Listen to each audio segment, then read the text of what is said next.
Mesia, Jeshua Krishti tent, erdhi në këtë rast për të mposhtur vdekjen. E di pse? Sepse ti kishe gënjur në përpara, ke vjedhur në një gjë në jetën tënde, ke marrë emrin Atit kot, për marrëdhënie para jashtë martese.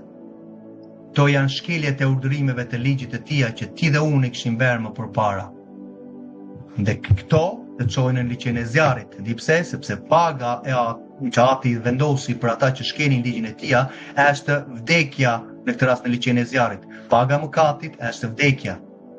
Është e njëjta gjë sikur ti po ngjet makinën, tabela thot me 50 në orë, ti vazhdon ta shkelësh në këtë rast të shpejtësinë ligjin që ka vendosur vendi, dhe në fund të rrugës është me radar polici që po të merr dëshminë tënde dhe masandaj të thotë që ja çfarë ke bërë, ke shkelur ligjin, ke shkuar me shpejtësi për një muaj të tërë. Ja ku është evidenca dhe ajo në këtë rast ajo evidencë të merr ty dhe të çon përpara gjykatësit. Gjykatësi të thotë që tani ti, ja ku kam evidencën, ti ke shkelur ligjin e vendit. Dhe kjo është paga që të takon ty, do shkosh në burg.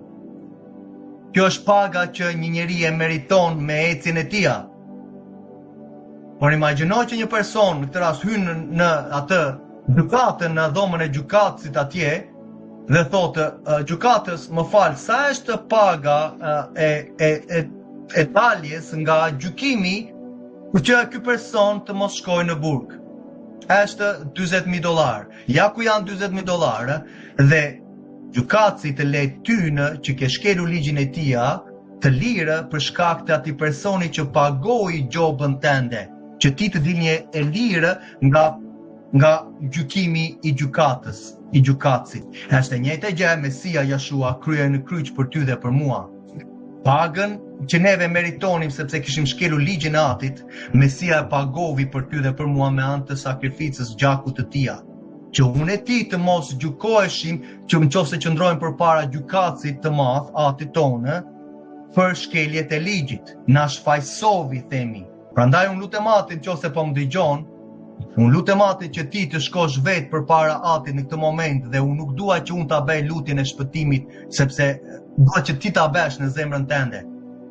Ti pendohesh nga shkeljet e ligjit dhe në këtë rast nuk do t'i bësh me në të mirën tënde të mundshme dhe beson tek Mesia Jeshua që ai pagovi gjobën tënde dhe kur tha në kryq u krye, sa që tani këtë rast unë e pagova gjobën për njerëzimin që kushdo që do pendohet dhe do besoj tek mua, do keti jetën e përjetshme.